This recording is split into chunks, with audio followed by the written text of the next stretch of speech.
Halo teman-teman, Assalamualaikum warahmatullahi wabarakatuh.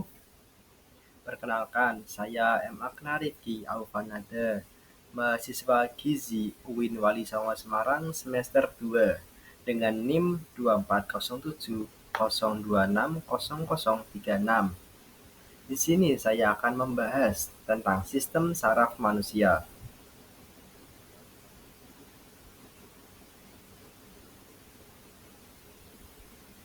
Apa sih Apa sih sistem saraf?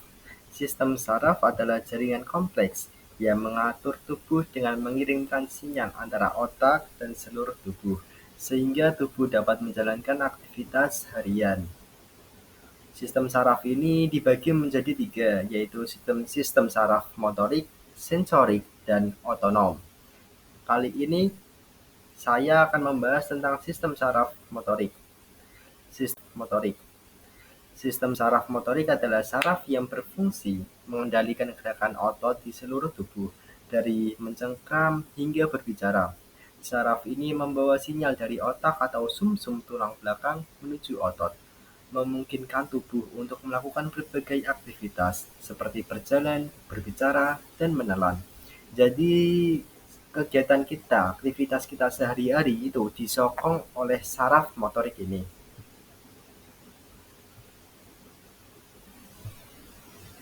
Lanjut ke fungsi selanjutnya yaitu fungsi saraf motorik. Fungsi utama dari saraf motorik ini adalah untuk membawa sinyal dari sistem saraf pusat dari otak dan sumsum tulang belakang ke otot atau kelenjar, sehingga memungkinkan tubuh untuk melakukan gerakan atau respons. Saraf motorik juga berperan dalam mengontrol gerakan seperti berjalan, berbicara, dan menulis.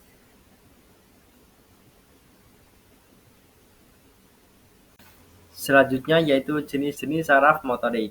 Ada somatik dan otonom. Yang pertama saraf motorik somatik, mengontrol gerakan otot rangkai yang sadar seperti saat kita berjalan ataupun mengangkat tangan. Jadi saraf motorik somatik ini adalah mengontrol saat kita melakukan aktivitas dengan sadar seperti berjalan, lari, naik motor, mengangkat tangan, ataupun saat kita ngobrol kayak gini, sedang ngobrol.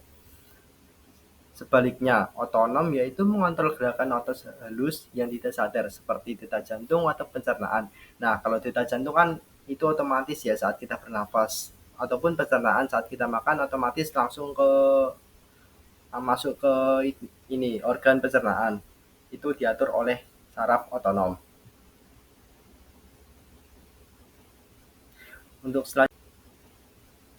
Untuk selanjutnya yaitu proses kerja saraf motorik. Yang pertama, perintah gerakan muncul di korteks motorik otak. Lalu, impuls diteruskan melalui traktus kortikospinal ke medula spinalis. Selanjutnya, di medula spinalis, sinyal bertemu neuron motorik di bawah. Lalu, akson neuron motorik bawah mengantarkan sinyal ke otot. Di sinapsis otot, asetikolin dilepaskan, menyebabkan otot berkontraksi. Di Nah, proses kerja saraf motorik ini terjadi di dalam milidetik.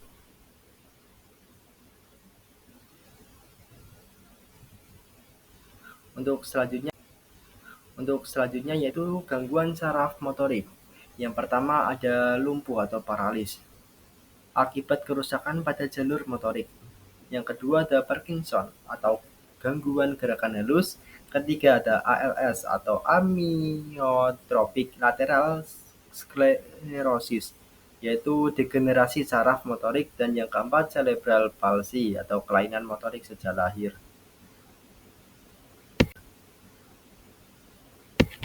Selanjutnya ada rehabilitasi dan terapi motorik. Yang pertama ada fisioterapi, melatih kekuatan dan koordinasi otot. Yang kedua terapi okupasi, melatih gerakan motorik halus dan aktivitas sehari-hari. Dan yang ketiga alat bantu, tongkat, kursi roda, atau alat elektronik yang dikendalikan otak. Oke, kita udah masuk ke bagian yang akhir yaitu kesimpulan. Saraf motorik adalah bagian dari sistem saraf yang berperan penting dalam mengendalikan gerakan tubuh. Saraf ini membawa impuls dari otak atau sumsum tulang belakang menuju otot, sehingga memungkinkan terjadinya kontraksi otot dan berbagai aktivitas motorik. Berdasarkan fungsinya, saraf motorik dibagi menjadi dua jenis, yaitu saraf motorik somatik yang mengatur gerakan sadar seperti berjalan dan menulis, serta saraf motorik otonom yang mengendalikan gerakan tidak sadar seperti denyut jantung dan gerak organ dalam. Oke, baik, sekian.